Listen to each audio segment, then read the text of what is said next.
JM Analysis, un autre regard.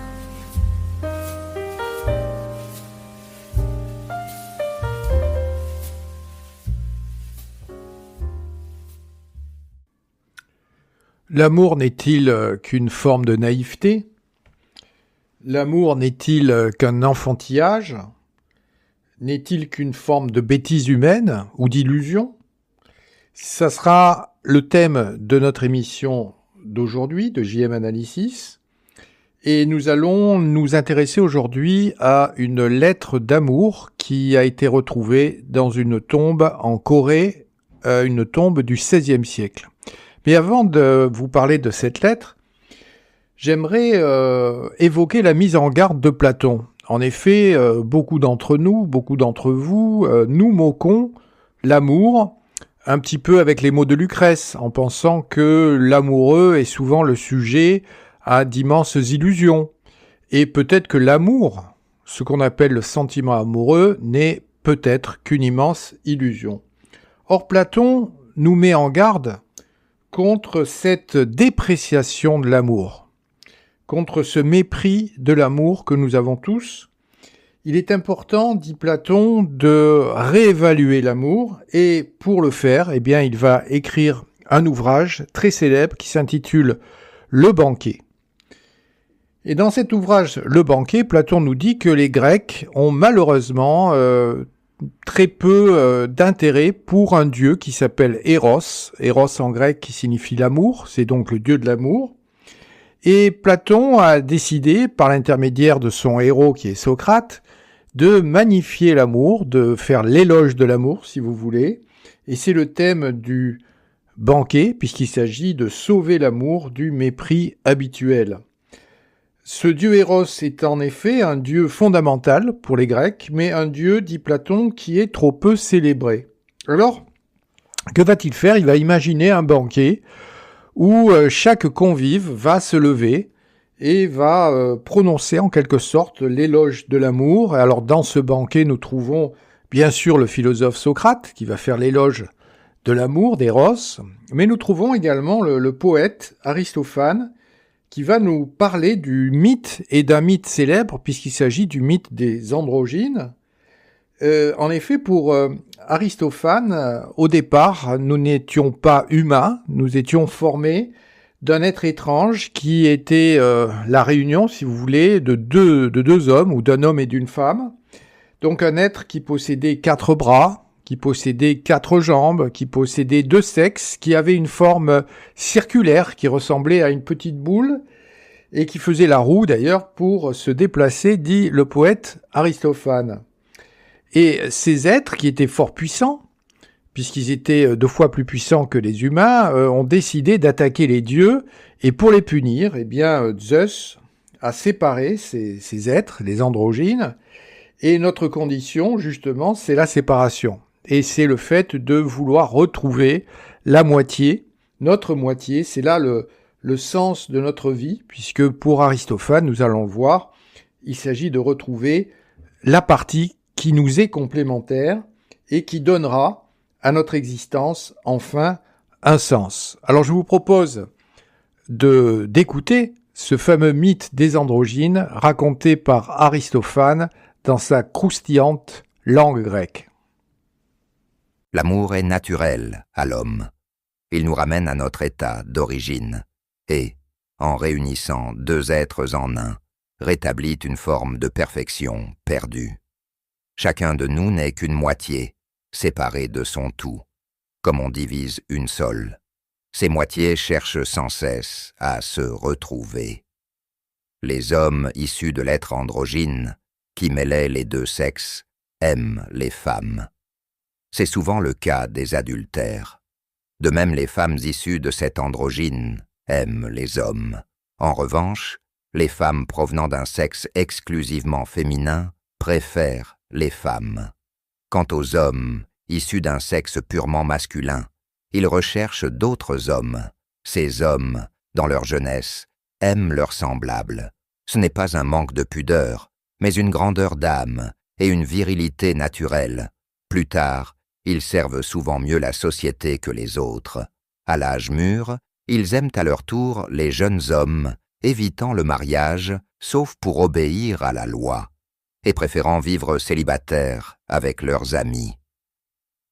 Quand une personne rencontre sa moitié, un amour profond et inexplicable naît entre eux. Ils veulent rester ensemble à jamais, même sans comprendre exactement ce qu'ils attendent de cette union. Leur âme aspire à quelque chose de plus grand, un lien si fort qu'il défie les mots.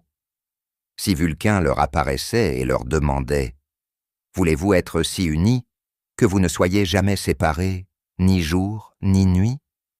Que diriez-vous si je vous fondais en une seule personne, un être unique qui vivrait et mourrait ensemble ?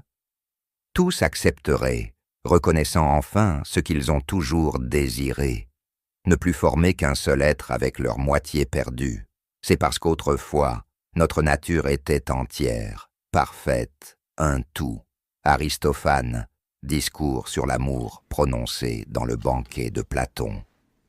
Alors vous l'avez compris, l'idée d'Aristophane, c'est que le sens d'une vie est impensable sans l'autre, sans la présence de l'autre. Car pour Aristophane, la misère de l'homme, c'est la solitude.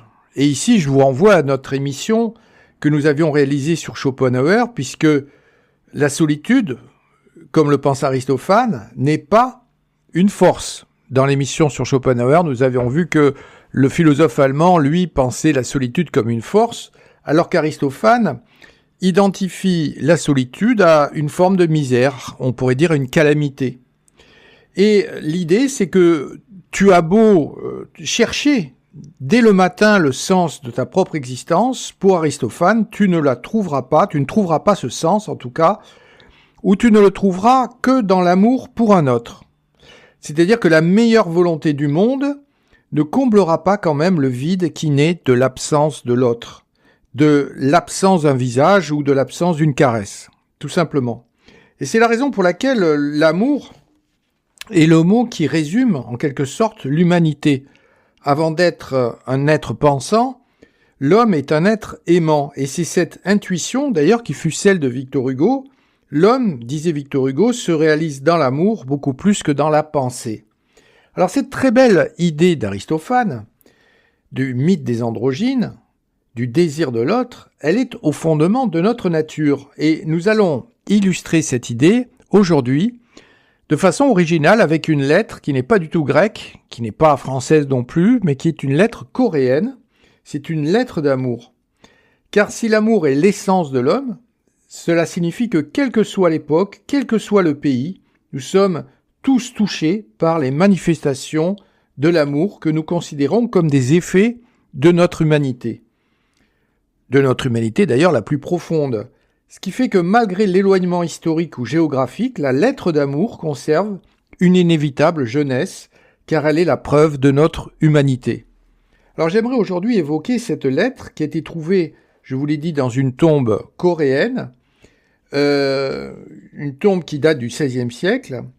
Après tout, j'ai envie de dire que rien n'est plus éloigné de nous que la Corée, et évidemment la Corée du XVIe siècle. Mais en même temps, cette lettre est adressée par une jeune veuve à son mari qui est récemment décédé, et cette lettre est la plus belle preuve de cette vision de l'amour qu'Aristophane nous a présentée. En effet, sans la présence de l'aimé, la vie devient un enfer, elle perd de sa saveur, de ses couleurs, et c'est ce que cette jeune veuve va confier à son mari décédé, qui est parti trop rapidement en 1586, dans la ville d'Andong, en Corée. Alors ce que je raconte, je me permets de le dire, n'est pas un conte, mais bien une découverte relativement récente, puisque nous sommes en 1998, il y a des travaux d'excavation qui sont effectués par des archéologues coréens, et en fouillant une tombe, on va tomber par hasard sur cette lettre que nous allons vous faire découvrir, et dans la tombe, nous trouvions, outre la lettre, une mèche de cheveux, on trouvait des vêtements qui étaient ceux de Lee Heung-tae, c'est-à-dire ce garçon, ce noble local qui est décédé à l'âge de 31 ans, sans doute, dit-on, d'une épidémie, et également des vêtements de son épouse. Entre parenthèses, ça nous permet de connaître les tailles respectives de ce couple. Eh bien, je vous propose d'écouter la traduction de cette lettre qui a touché énormément de personnes, aussi bien coréennes que non coréennes, puisque cette lettre a donné naissance à des documentaires, à des fictions, et rien ne nous touche plus que l'expression de l'amour et de la passion pour l'autre. Écoutons donc cette lettre d'une jeune veuve coréenne, 1586.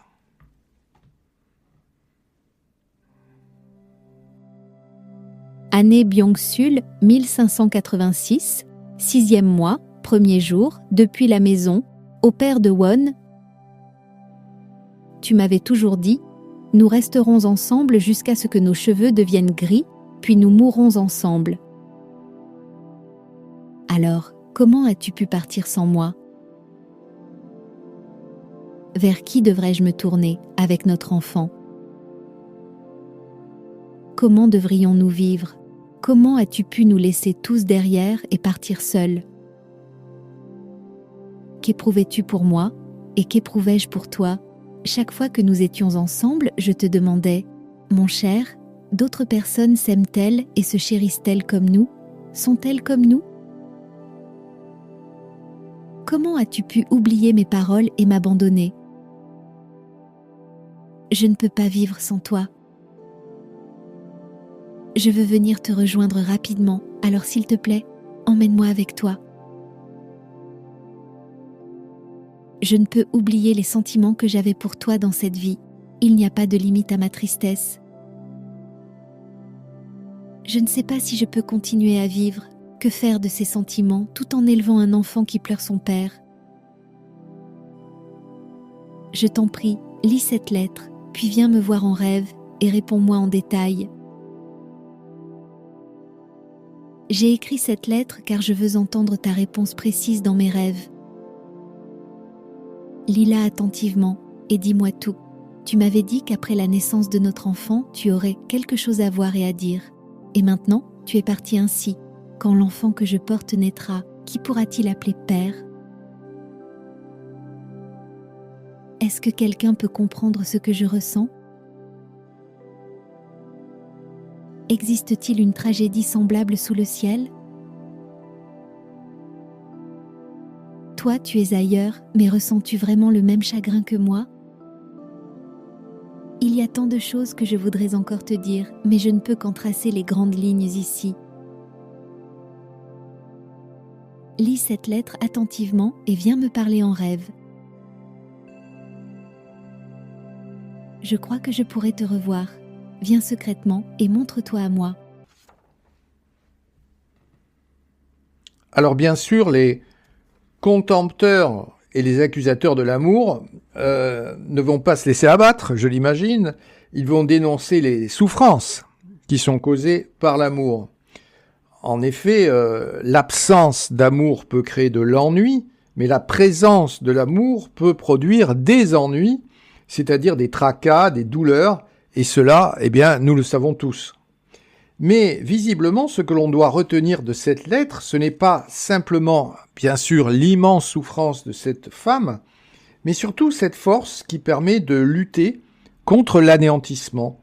Car celui qui a aimé, ou celui qui a su aimer, n'a pas eu une existence vaine, mais il a déjà vaincu la mort, et la parole du Cantique des Cantiques, qui nous dit que l'amour est plus fort que la mort, s'illustre magnifiquement ici, car cette jeune femme, qui attend à présent son mari en rêve, c'est-à-dire qui veut remplacer son existence physique par une existence onirique, elle sait pertinemment que la seule façon de vaincre la mort, c'est d'aimer et d'avoir aimé.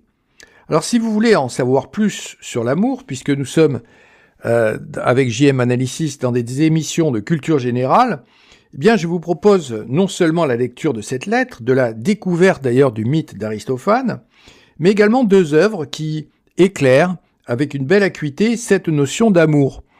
Alors la première œuvre, c'est un petit livre d'Alain Badiou qui s'intitule « Éloge de l'amour », petit livre qui renouvelle en quelque sorte l'éloge platonicien, l'éloge d'Aristophane.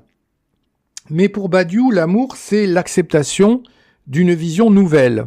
Pour Badiou, l'amour, c'est une vision à deux, une perception du monde qui est toujours établie sous l'angle de la dualité.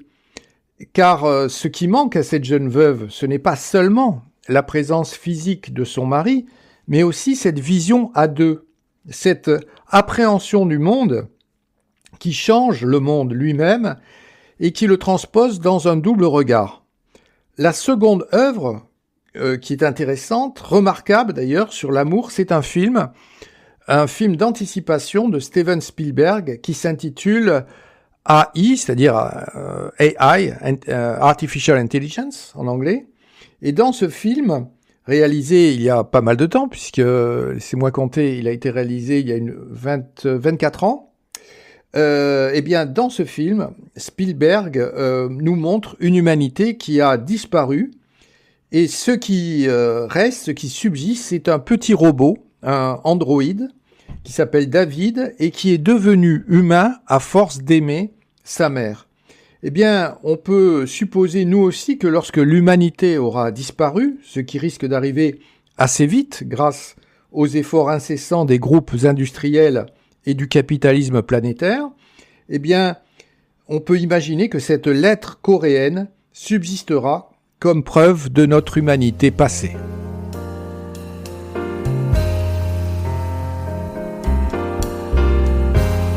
N'oubliez pas, chers auditeurs, de liker et de vous abonner. JM Analysis est une chaîne de culture générale et a besoin de vous pour progresser et exister.